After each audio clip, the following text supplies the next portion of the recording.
ಸಾಕಾರ. 25-26ನೇ ಸಾಲಿನ ಮೊದಲ ಹಂತದ ಗ್ರಾಮ ಸಭೆಯನ್ನು ಹಮ್ಮಿಕೊಂಡಿದ್ದೇವೆ. ಸಭಾ ನಿಯಮದಂತೆ ಎಲ್ಲರೂ ನಾಡಗೀತೆಯೊಂದಿಗೆ ಸಭೆಯನ್ನು ಪ್ರಾರಂಭಿಸೋಣ. ತಾವೆಲ್ಲರೂ ಎದ್ದು ನಿಲ್ಲುವಂತೆ ಕೋರುತ್ತಿದ್ದೇನೆ.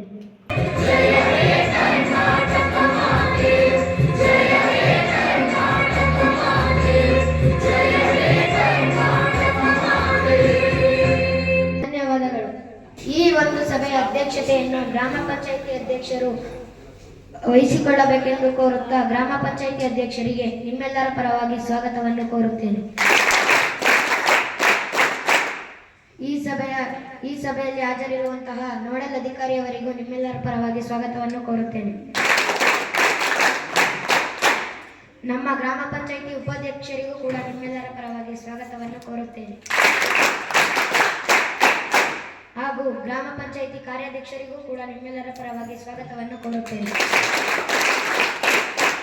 ಹಾಗೆಯೇ ಗ್ರಾಮ ಪಂಚಾಯಿತಿ ಸಾಮಾಜಿಕ ನ್ಯಾಯ ಸಮಿತಿ ಅಧ್ಯಕ್ಷರಿಗೂ ನಿಮ್ಮೆಲ್ಲರ ಪರವಾಗಿ ಸ್ವಾಗತವನ್ನು ಕೋರುತ್ತೇನೆ.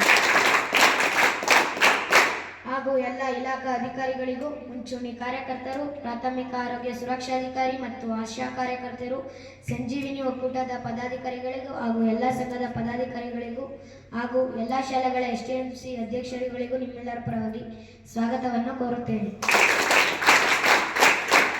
ಈ ಸಭೆಯ ಕೇಂದ್ರ ಬಿಂದು ವಾದಮಸ್ಥರು ನಿಮ್ಮೆಲ್ಲರ ಪರವಾಗಿ ಸ್ವಾಗತವನ್ನು ಕೋರುತ್ತೇನೆ.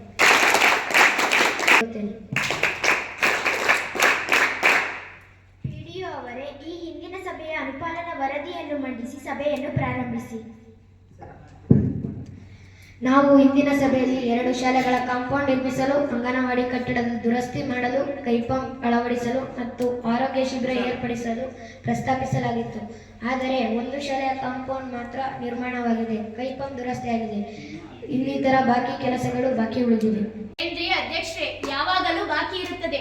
ಇಂದಿನ ಸಭೆಯಲ್ಲಿ ನನ್ನ ಪಿಂಚಣಿ ಕುರಿತು ಭರವಸೆ ನೀಡಲಾಗಿತ್ತು, ಆದರೆ ಅದು ಇದುವರೆಗೂ ಬಂದಿಯೇ ಇಲ್ಲ. ಅಮ್ಮ, ಶಾಂತವಾಗಿರಿ. ಅನುಪಾಲನಾ ವರದಿಯನ್ನು PDO ಅವರು ಮಂಡಿಸಿದ ನಂತರ ನಿಮ್ಮ ಸಮಸ್ಯೆಯನ್ನು ಚರ್ಚಿಸುತ್ತೇವೆ. ಅಮ್ಮ, ಕುಳಿತುಕೊಳ್ಳಿ. PDO ಅವರೇ ಮುಂದುವರಿಸಿ. ಇನ್ನೊಂದು ಶಾಲೆಯ ಕಾಂಪೌಂಡ್ ನಿರ್ಮಾಣ ಕಾರ್ಯವನ್ನು ಮುಂದಿನ ತಿಂಗಳು ಪ್ರಾರಂಭಿಸುತ್ತೇವೆ.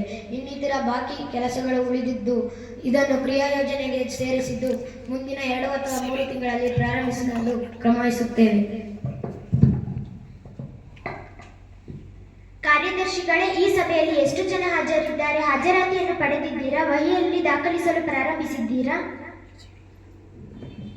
ಬಹುತೇಕ ಗ್ರಾಮಸ್ಥರು ಹಾಗೂ ಎಲ್ಲ ಇಲಾಖಾ ಅಧಿಕಾರಿಗಳು ಹಾಜರಾಗಿದ್ದಾರೆ. ಹಾಜರಾತಿಯನ್ನು ವಹಿಯಲ್ಲಿ ಪಡೆದುಕೊಳ್ಳಲು ಪ್ರಾರಂಭಿಸಿದ್ದೇವೆ. ನಡವಳಿಯನ್ನು EDO ಅವರು ಪಂಚತಂತ್ರದಲ್ಲಿ ದಾಖಲಿಸಿದ್ದಾರೆ. ಅಧ್ಯಕ್ಷರೇ, ಗ್ರಂಥಾಲಯ ತೆಗಿತಾ ಇಲ್ಲ. ಓದುವ ವಿದ್ಯಾರ್ಥಿಗಳಿಗೆ ಅಭ್ಯಾಸ ಮಾಡಲು ತೊಂದರೆಯಾಗುತ್ತಿದೆ. ಗ್ರಂಥಾಲಯದ ಬಳಿ ಸೌರ ದೀಪಗಳು ಸಹ ಇಲ್ಲ. ಹಾಕಿಸಿಕೊಡುವಂತೆ ಅಧ್ಯಕ್ಷರಲ್ಲಿ ಕೇಳಿಕೊಳ್ಳುತ್ತೇನೆ. ಹೌದು ಅಧ್ಯಕ್ಷರೇ, ನಮ್ಮ ಶಾಲೆಯ ತರಗತಿ ಕೊಠಡಿಗಳ ದುರಸ್ತಿ ಕೂಡ ಅಗತ್ಯವಿದೆ. ಅಧ್ಯಕ್ಷರೇ, ನಮ್ಮ ಶಾಲಾ ಕೊಠಡಿಗಳ ದುರಸ್ತಿ ಅನುದಾನವನ್ನು ಈ ಹಿಂದೆ ಹಲವಾರು ಬಾರಿ ಪಂಚಾಯಿತಿ ಅರ್ಜಿಯನ್ನು ನೀಡಲಾಗಿತ್ತು, ಆದರೆ ಇದನ್ನು ನೀವು ಕ್ರಮವಹಿಸಿರುವುದಿಲ್ಲ. ಯಾಕೆ? ಗ್ರಂಥಾಲಯದ ಮೇಲ್ವಿಚಾರಕರೇ, ಯಾಕೆ ಗ್ರಂಥಾಲಯವನ್ನು ಸರಿಯಾದ ಸಮಯಕ್ಕೆ ತೆಗೆಯುತ್ತಿಲ್ಲ? ಇಲ್ಲ ಅಧ್ಯಕ್ಷರೇ, ಗ್ರಂಥಾಲಯದ ಕೆಲಸ ವೇಳೆಯ ಪ್ರಕಾರ ತೆಗೆಯುತ್ತಿದ್ದೇವೆ, ಆದರೆ ಮಳೆ ಬಂದಲ್ಲಿ ಸ್ವಲ್ಪ ವ್ಯತ್ಯಾಸವಾಗಬಹುದು ಅಷ್ಟೇ. ಮಳೆ ಕಾರಣದಿಂದ ಗ್ರಂಥಾಲಯವನ್ನು ತೆಗೆಯಲು ತಡವಾಗುತ್ತಿದ್ದು ಇನ್ನು ಮುಂದೆ ಹಾಗೆ ಆಗುವುದಿಲ್ಲ. ತಾವೆಲ್ಲರೂ ಗ್ರಂಥಾಲಯದ ಉಪಯೋಗ ಪಡೆದುಕೊಳ್ಳುವಂತೆ ಕೇಳಿಕೊಳ್ಳುತ್ತಿದ್ದೇನೆ. ಅಧ್ಯಕ್ಷರೇ, ಈಗಾಗಲೇ ಗ್ರಾಮಗಳ ಚರಂಡಿಗಳು ಮುಚ್ಚಿ ಹೋಗಿವೆ. ಕಸದ ರಾಶಿಗಳು ರಸ್ತೆಯಲ್ಲಿ ಗುಡ್ಡೆ ಹಾಕಿವೆ. ರಸ್ತೆಗಳಲ್ಲಿ ಗಾಡಿಗಳು ಹೋಗಲು ಕಷ್ಟವಾಗುತ್ತಿದೆ. ದಯಮಾಡಿ ಚರಂಡಿಗಳನ್ನು ಸರಿಪಡಿಸಿ. 2 ಅಥವಾ 3 ದಿನಗಳಲ್ಲಿ ಸ್ವಚ್ಛಗೊಳಿಸಲು ಹೇಳುತ್ತೇವೆ. ಹೌದು ಅಧ್ಯಕ್ಷರೇ, ನಮ್ಮ ಭಾಗದ ಚರಂಡಿಗಳನ್ನು ಸ್ವಚ್ಛಗೊಳಿಸಲಾಗಿದೆ. ಅಧ್ಯಕ್ಷರಿಗೆ ಹಾಗೂ ಪಂಚಾಯತಿಗೆ ಧನ್ಯವಾದಗಳು. ಅಧ್ಯಕ್ಷರೇ, ರಕ್ತಹೀನತೆ ಶಿಬಿರವನ್ನು ಆಯೋಜಿಸಬೇಕು. ಅನೇಕ ಹೆಣ್ಣು ಮಕ್ಕಳು ರಕ್ತಹೀನತೆಯಿಂದ ಬಳಲುತ್ತಿದ್ದಾರೆ. PDO ಅವರೇ, ಪ್ರಾಥಮಿಕ ಆರೋಗ್ಯ ವೈದ್ಯಾಧಿಕಾರಿಯೊಂದಿಗೆ ಮಾತನಾಡಿ ಮುಂದಿನ ವಾರದಲ್ಲಿ ಶಿಬಿರವನ್ನು ಏರ್ಪಡಿಸಲು ಕ್ರಮವಹಿಸಿ. ಆಗಬಹುದು ಅಧ್ಯಕ್ಷರೇ. ಅಧ್ಯಕ್ಷರೇ, ಮಕ್ಕಳ ಪೋಷಣೆಯನ್ನು ಸುಧಾರಿಸಲು ನಾವು ಅಂಗನವಾಡಿಗಳ ಬಳಿ ಕೈತೋಟವನ್ನು ಪ್ರಾರಂಭಿಸಬೇಕೆಂದಿದ್ದೇವೆ. ಇದಕ್ಕೆ ಗ್ರಾಮ ಪಂಚಾಯಿತಿಯಿಂದ ಏನಾದರೂ ಅನುದಾನ ದೊರೆಯಬಹುದೇ? PDO ಅವರೇ, ಕೈತೋಟಕ್ಕೆ ಅನುದಾನ ನೀಡಬಹುದೇ? ಇಲ್ಲ ಅಧ್ಯಕ್ಷರೇ, ಬಾಲ ವಿಕಾಸ ಸಮಿತಿ ಸದಸ್ಯರೆಲ್ಲರೂ ಕೂಡಿ ಶ್ರಮದಾನದ ಮೂಲಕ ಕೈತೋಟವನ್ನು ನಿರ್ಮಿಸಿಕೊಳ್ಳಬಹುದು. ಕೈತೋಟಕ್ಕೆ ಬೇಕಾದ ಸಸಿಗಳನ್ನು ಪಂಚಾಯಿತಿಯ ಸಂಪನ್ಮೂಲದಿಂದ ಖರೀದಿಸಿಕೊಡಬಹುದು ಅಧ್ಯಕ್ಷರೇ. ಧನ್ಯವಾದಗಳು ಅಧ್ಯಕ್ಷರೇ. ನಾನು ಈ ಬಗ್ಗೆ ಮುಂದಿನ ತಿಂಗಳ ಬಾಲ ವಿಕಾಸ ಸಮಿತಿಯ ಸಭೆಯಲ್ಲಿ ಸದಸ್ಯರ ಗಮನಕ್ಕೆ ತರುತ್ತೇನೆ.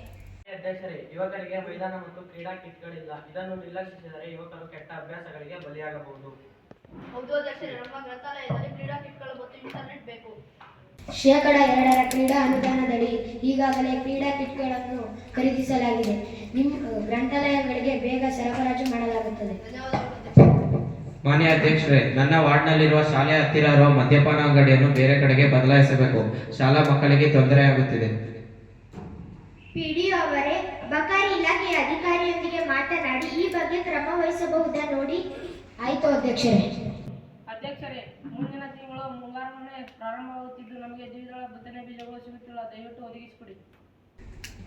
ಕೃಷಿ ಅಧಿಕಾರಿಯವರೇ, ತಮ್ಮ ಇಲಾಖೆಯಿಂದ ಈ ಬಗ್ಗೆ ಏನು ಕ್ರಮ ವಹಿಸಲಾಗಿದೆ? ಮುಂದಿನ ವಾರ ಎಲ್ಲ ತಾಲೂಕಿನ ರೈತ ಸಂಪರ್ಕ ಕೇಂದ್ರಗಳಿಗೆ ಸರಬರಾಜು ಮಾಡಲಾಗುವುದು ಮತ್ತು ರೈತರು ಅಲ್ಲಿಂದ ಬಿತ್ತನೆ ಬೀಜಗಳನ್ನು ಪಡೆದುಕೊಳ್ಳಬಹುದು ಅಧ್ಯಕ್ಷರೇ. ಧನ್ಯವಾದಗಳು ಅಧ್ಯಕ್ಷರೇ. ಸ್ವಾಮಿ ಅಧ್ಯಕ್ಷರೇ, ನಮ್ಮ ಊರಲ್ಲಿ 10 ಜನ ವೀಲ್ ಚೇರ್ ಬ್ಯಾಗ್ಗಳು ವಿಶೇಷ ಚೇತನ ಇದ್ದೇವೆ. ದಯವಿಟ್ಟು ಗ್ರಾಮ ಪಂಚಾಯತಿಯಿಂದ ಕೊಡಿಸಿಕೊಡಿ. ಪಿಡಿಒ ಅವರೇ, ಶೇಕಡ 5ರ ಅನುದಾನದ ಕ್ರಿಯಾ ಯೋಜನೆಯಲ್ಲಿ ಇದನ್ನು ಅಳವಡಿಸಿಕೊಂಡಿದ್ದೀವಲ್ವಾ? ಹೌದು ಅಧ್ಯಕ್ಷರೇ, ಈಗಾಗಲೇ ಇದಕ್ಕೆ ದರ ಪಟ್ಟಿಯನ್ನು ತರಲಾಗಿದೆ. ಧನ್ಯವಾದಗಳು ಅಧ್ಯಕ್ಷರೇ.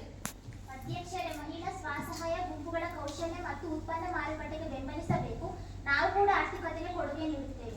ವಿವಿಧ ಯೋಜನೆಗಳ ಅನುದಾನವನ್ನು ಒಗ್ಗೂಡಿಸಿ ಹಳ್ಳಿ ಸಂತೆ ನಿರ್ಮಿಸಲು ಅವಕಾಶವಿದ್ದು, ತಮ್ಮ ಒಕ್ಕೂಟದಿಂದ ಗ್ರಾಮ ಪಂಚಾಯತಿಗೆ ಅರ್ಜಿ ಸಲ್ಲಿಸಿದರೆ ಮುಂದಿನ ಸಾಲಿನ ಕ್ರಿಯಾ ಯೋಜನೆಯಲ್ಲಿ ಅಳವಡಿಸಿಕೊಳ್ಳಬಹುದು. ಧನ್ಯವಾದಗಳು ಅಧ್ಯಕ್ಷರೇ. ಅಧ್ಯಕ್ಷರೇ, ನಮ್ಮ ಊರಿನಲ್ಲಿ ಓದುತ್ತಿರುವ ಮಕ್ಕಳಿಗೆ ಬಾಲ್ಯ ವಿವಾಹ ಆಗುತ್ತಿದೆ. ಬಾಲ್ಯ ವಿವಾಹ ನಿಷೇಧನ ಕುರಿತು ಜಾಗೃತಿ ಮೇಳಗಳನ್ನು ಆಯೋಜಿಸುವ ಅಗತ್ಯವಿದೆ. ಈ ಬಗ್ಗೆ ಪಂಚಾಯತಿಗಳು ಕ್ರಮ ವಹಿಸಬೇಕು.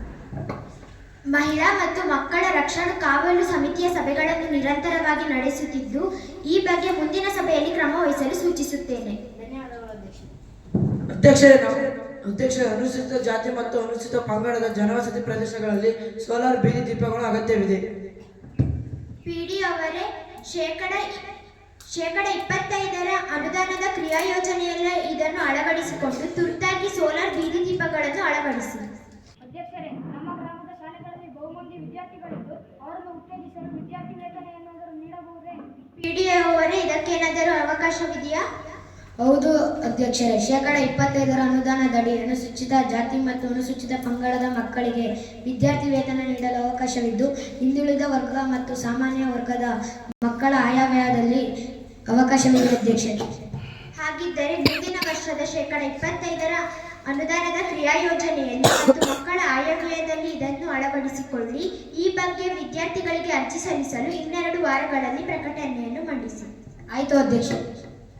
ಪಿಡಿಒ ಅವರೇ, ಈ ವರ್ಷ ಲಭ್ಯವಿರುವ ಸ್ವಂತ ಸಂಪನ್ಮೂಲ ಅನುದಾನಕ್ಕೆ ಕ್ರಿಯಾ ಯೋಜನೆಯನ್ನು ತಯಾರಿಸಲು ಸಭೆಗೆ ಪ್ರಸ್ತಾವನೆಯನ್ನು ಮಂಡಿಸಿ.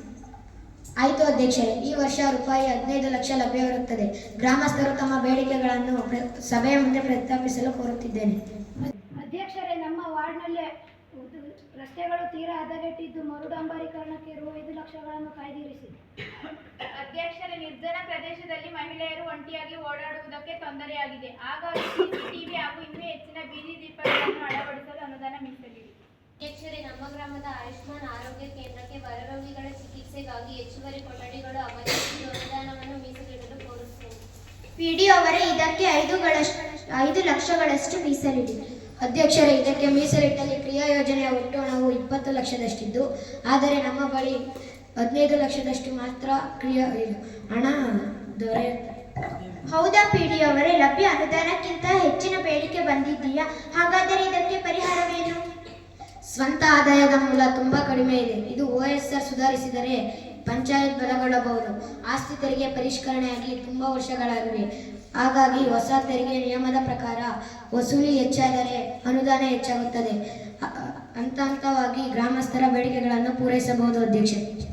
ಪ್ರೀತಿಯ ಗ್ರಾಮಸ್ಥರೇ, ಪಿಡಿಒ ಅವರು ತಿಳಿಸುವಂತೆ ತೆರಿಗೆ ಪರಿಷ್ಕರಣೆಗೆ ತಾವೆಲ್ಲರೂ ಸಹಕರಿಸಿ ಪಂಚಾಯಿತಿಯ ಸ್ವಂತ ನಿಧಿಯನ್ನು ಬಲಗೊಳಿಸಲು ಕೈಜೋಡಿಸಿ ಎಂದು ಕೇಳಿಕೊಳ್ಳುತ್ತಿದ್ದೇನೆ. ಎಲ್ಲ ಗ್ರಾಮಸ್ಥರಿಗೂ ಧನ್ಯವಾದಗಳು. ಪಿಡಿಒ ಅವರೇ, ರೂಪಾಯಿ 15 ಲಕ್ಷಕ್ಕೆ ಕ್ರಿಯಾ ಯೋಜನೆಯನ್ನು ಸೀಮಿತಗೊಳಿಸಿ ಅಂತಿಮಗೊಳಿಸಿ. ರೂಪಾಯಿ 15 ಲಕ್ಷಗಳ ಕ್ರಿಯಾ ಯೋಜನೆ ಈ ಕೆಳಕಂಡಂತಿವೆ. ವಾರ್ಡ್ 2ರ ರಸ್ತೆಗಳ ಮರುಡಾಂಬರೀಕರಣಕ್ಕೆ ರೂಪಾಯಿ 3 ಲಕ್ಷ, ಮಹಿಳೆಯರ ಸುರಕ್ಷತೆಗೆ CCTV ಅಳವಡಿಕೆಗೆ ರೂಪಾಯಿ 2 ಲಕ್ಷ, ಹೊಸ ಬೋರ್ವೆಲ್ ಮತ್ತು ಮೋಟಾರ್ ಪಂಪ್ ಅಳವಡಿಕೆಗೆ ರೂಪಾಯಿ 1.5 ಲಕ್ಷ, ಶಾಲಾ ಕೊಠಡಿಗಳ ದುರಸ್ತಿಗೆ 3.5 ಲಕ್ಷ, ಆಯುಷ್ಮಾನ್ ಆರೋಗ್ಯ ಕೇಂದ್ರದ ಹೊಸ ಕೊಠಡಿಗಳಿಗೆ ರೂಪಾಯಿ 5 ಲಕ್ಷ ಒಟ್ಟು. ಯಾಕ್ರಿ ಅಧ್ಯಕ್ಷರೇ, ಇಂದಿನ ಸಭೆಯಲ್ಲಿ ಮರೆತಂತೆ ಈ ಬಾರಿಯೂ ನನ್ನ ಪಿಂಚಣಿ ವಿಷಯವನ್ನು ಮರೆತು ಹೋದರೆ? ಮರೆತಿಲ್ಲಮ್ಮ, ತಾಳು. ವಿಎಒ ಅವರೇ, ಇವರ ಪಿಂಚಣಿ ಏಕೆ ತಡವಾಗಿದೆ ನೋಡಿ ಹೇಳಿ. ನೋಡಿ ಹೇಳುತ್ತೇನೆ ಅಧ್ಯಕ್ಷರೇ. ಅಮ್ಮ, ನಾಳೆ ನೀವು ನಮ್ಮ ಕಚೇರಿಗೆ ದಾಖಲೆಗಳ ಜೊತೆಗೆ ಬನ್ನಿ. ಆಯ್ತು ಮೇಡಮ್, ನಿಮ್ಮ ಕಚೇರಿಗೆ ನಾಳೆ ದಾಖಲೆ ಸಮೇತ ಬರುತ್ತೇನೆ. ದಯಮಾಡಿ ಬೇಗ ಪಿಂಚಣಿ ಬರುವಂತೆ ಮಾಡಿಕೊಡಿ. ಖಂಡಿತ ಸಹಾಯ ಮಾಡುತ್ತೇನೆ ಅಮ್ಮ. ನಾಳೆ ನಮ್ಮ ಕಚೇರಿಗೆ ತಪ್ಪದೇ ಬನ್ನಿ. ಗ್ರಾಮಸ್ಥರೇ, ಇನ್ಯಾರಾದರೂ ಇನ್ನೇನಾದರೂ ಕೇಳುವುದಿದ್ದರೆ ಕೇಳಿ. ಎಲ್ಲ ಗ್ರಾಮಸ್ಥರಿಗೂ ಧನ್ಯವಾದಗಳು. ಕಾರ್ಯದರ್ಶಿಗಳೇ, ಹಾಗಿದ್ದರೆ ಸಭೆಯನ್ನು ಮುಕ್ತಾಯಗೊಳಿಸಿ. ಆಯ್ತು ಅಧ್ಯಕ್ಷರೇ. ಸಭೆಯ ಅಧ್ಯಕ್ಷತೆಯನ್ನು ವಹಿಸಿಕೊಂಡಿದ್ದ ಮಾನ್ಯ ಅಧ್ಯಕ್ಷರಿಗೆ ತಮ್ಮೆಲ್ಲರ ಪರವಾಗಿ ಧನ್ಯವಾದಗಳನ್ನು ತಿಳಿಸುತ್ತಿದ್ದೇನೆ. ಸಭೆಯಲ್ಲಿ ಹಾಜರಾಗಿದ್ದಂತಹ ನೋಡಲ್ ಅಧಿಕಾರಿಗಳು, ಉಪಾಧ್ಯಕ್ಷರು, ಒಕ್ಕೂಟದ ಅಧ್ಯಕ್ಷರು ಮತ್ತು ಪದಾಧಿಕಾರಿಗಳು, ಎಲ್ಲ ಇಲಾಖಾ ಅಧಿಕಾರಿಗಳು, ನೆರೆದಿರುವ ಎಲ್ಲ ಗ್ರಾಮಸ್ಥರಿಗೂ ಧನ್ಯವಾದಗಳು. ರಾಷ್ಟ್ರಗೀತೆಯೊಂದಿಗೆ ಸದರಿ ಸಭೆಯನ್ನು ಮುಕ್ತಾಯಗೊಳಿಸೋಣ. ದಯಮಾಡಿ ತಾವೆಲ್ಲರೂ ಎದ್ದು ನಿಲ್ಲುವಂತೆ ಕೇಳಿಕೊಳ್ಳುತ್ತೇನೆ.